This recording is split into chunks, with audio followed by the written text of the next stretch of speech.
السلام علیکم ورحمۃ اللہ وبرکاتہ۔ بسم اللہ الرحمن الرحیم۔ پیارے بچوں، آج ہم پڑھیں گے سبق نمبر 5، نبی اکرم صلی اللہ علیہ وآلہ وسلم کا وصال۔ وصال سے مراد آپ صلی اللہ علیہ وسلم کا اس دنیا سے رخصت ہو جانا، آپ صلی اللہ علیہ وسلم کا اس دنیا سے پردہ پوشی فرما جانا۔ تو پیارے بچوں، اس مکمل سبق کو اچھے طریقے سے پڑھنا ہے۔ پڑھنے کے بعد اس کے اندر جو کثیر الانتخابی سوالات ہیں ان کے جوابات ہم نے ڈھونڈنے ہیں، اور اس کے ساتھ مختصر سوالات اور تفصیلی سوالات، ان کے بھی سوال ہم نے، ان کے جتنے بھی جوابات ہیں وہ اسی سبق کے اندر سے ہی ہم نے ڈھونڈنے ہیں۔ تو آئیے سب سے پہلے ہم کثیر الانتخابی سوالات کی طرف چلتے ہیں۔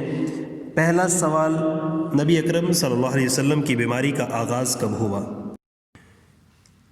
جس کا جواب ہے 29 صفر 11 ہجری کو نبی اکرم صلی اللہ علیہ وسلم ایک جنازے میں شرکت کے بعد واپس آ رہے تھے کہ سر میں درد اور شدید بخار کا آغاز ہوا۔ دوسرا سوال ہے، آپ صلی اللہ علیہ وسلم نے فاطمہ رضی اللہ تعالی عنہا کے کان میں کیا سرگوشی کی؟ تو اس کا جواب ہے کہ حضرت فاطمہ رضی اللہ تعالی عنہا کو پیارے نبی صلی اللہ علیہ وسلم نے اپنے پاس بلایا، ان کے کان میں 2 مرتبہ سرگوشی کی۔ پہلی بار وہ رونے لگیں اور دوسری بار ہنسنے لگیں۔ حضرت عائشہ رضی اللہ تعالی عنہا فرماتی ہیں کہ ہمارے اس بارے میں پوچھنے پر انہوں نے بتایا کہ پہلی سرگوشی میں نبی اکرم صلی اللہ علیہ وسلم نے اس بیماری میں اپنی وفات پانے کی خبر دی، اس لیے میں رو دی۔ پھر آپ صلی اللہ علیہ وسلم نے سرگوشی کی اور فرمایا کہ آپ صلی اللہ علیہ وسلم کے اہل و عیال میں سے سب سے پہلے میں حضرت فاطمہ رضی اللہ تعالی عنہا آپ سے ملوں گی۔ تیسرا سوال، آپ صلی اللہ علیہ وسلم نے ازواج مطہرات اور صحابہ کرام کو کیا نصیحت فرمائی؟ آپ صلی اللہ علیہ وسلم نے ازواج مطہرات اور صحابہ کرام رضوان اللہ علیہم اجمعین کو بلایا اور انہیں واضح نصیحت کی۔ آپ صلی اللہ علیہ وسلم نے یہ الفاظ کئی بار دہرائے، الصلاۃ وما ملکت ایمانکم، اپنی نماز اور غلاموں کا خیال رکھنا۔ چوتھا سوال، حضرت ابو بکر صدیق رضی اللہ تعالیٰ عنہ نے آپ کے بارے میں کیا فرمایا؟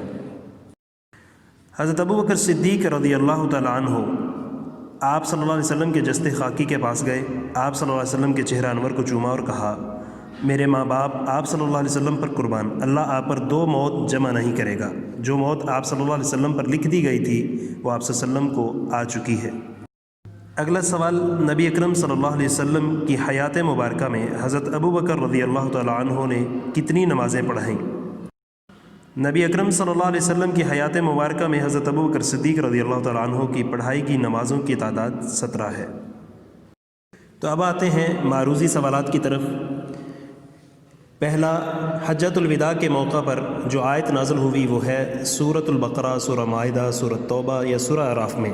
تو صحیح جواب سورۃ المائدہ میں ہے۔ ب، وصال سے ایک دن پہلے نبی اکرم صلی اللہ علیہ وسلم نے صدقہ کر دیے 5، 6، 7 یا 8 دینار؟ تو جس کا درست جواب ہے 7 دینار۔ جیم، وصال کے وقت نبی اکرم صلی اللہ علیہ وسلم کی عمر مبارک تھی 63، 64، 65 یا 66 برس؟ تو درست جواب ہے 63 برس۔ نبی اکرم صلی اللہ علیہ وسلم نے زندگی کے آخری ایام گزارے حضرت خدیجہ، حضرت عائشہ، حضرت زینب، حضرت میمونہ رضی اللہ تعالی عنہما کے حجرے میں؟ تو درست جواب ہے حضرت عائشہ رضی اللہ تعالی عنہا کے حجرے میں۔ نبی اکرم صلی اللہ علیہ وسلم کا وصال ہوا 7، 9، 11 یا 13 ہجری میں؟ تو جواب ہے 11 ہجری میں۔ مختصر سوالات، نبی اکرم صلی اللہ علیہ وسلم نے حجۃ الوداع کے موقع پر کیا فرمایا؟ حجۃ الوداع کے موقع پر نبی اکرم صلی اللہ علیہ وسلم نے فرمایا، شاید اگلے سال اس دن اس جگہ پر میں تم لوگوں سے نہ مل سکوں۔ اور اس موقع پر یہ آیت بھی نازل ہوئی، الیوم اکملت لکم دینکم، آج میں نے تمہارے دین کو تمہارے لیے مکمل کر دیا ہے۔ دوسرا سوال، حجۃ الوداع کے بعد نبی اکرم صلی اللہ علیہ وسلم کا کیا معمول تھا؟ جس کا جواب ہے حجۃ الوداع سے واپسی پر آپ صلی اللہ علیہ وسلم مدینہ کے قبرستان جنت البقیع میں کثرت سے جانے لگے۔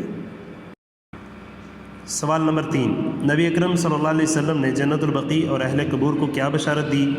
اس کا جواب، آپ صلی اللہ علیہ وسلم نے اہل قبور کو بشارت دی کہ ہم بھی تم سے آ ملنے والے ہیں۔ سوال نمبر 4، نبی اکرم صلی اللہ علیہ وسلم کے آخری کلمات کیا تھے؟ آپ صلی اللہ علیہ وسلم کے آخری کلمات، ان انبیاء صدیقین شہداء اور صالحین کے ہمراہ جنہیں تو نے انعام سے نوازا، اے اللہ مجھے بخش دے، مجھ پر رحم کر، مجھے رفیق اعلیٰ میں پہنچا دے، اے اللہ رفیق اعلیٰ۔ نبی اکرم صلی اللہ علیہ وسلم کی وصال کی خبر سن کر حضرت عمر رضی اللہ تعالیٰ عنہ کا کیا رد عمل ظاہر کیا؟ حضرت عمر رضی اللہ تعالیٰ عنہ اپنی تلوار تھامے غصے سے باہر نکل آئے کہ جو شخص یہ کہے گا کہ آپ صلی اللہ علیہ وسلم کا وصال ہو چکا ہے، میں اس کی گردن اڑا دوں گا۔ اب آتے ہیں تفصیلی سوالات کی طرف۔ تو پیارے بچوں، تفصیلی سوالات انشاءاللہ ہم کل آپ کو سینڈ کر دیں گے۔ تو یہ تھا آج کا سبق۔ اس سارے سبق کو اچھے طریقے سے ریڈ کرنا ہے، پڑھنا ہے، اور اس کے اندر سے کثیر الانتخابی سوالات، مختصر سوالات، ان کو اچھے طریقے سے یاد بھی کرنا ہے اور ان کو اپنے رجسٹروں پر لکھنا بھی ہے۔ السلام علیکم ورحمۃ اللہ وبرکاتہ۔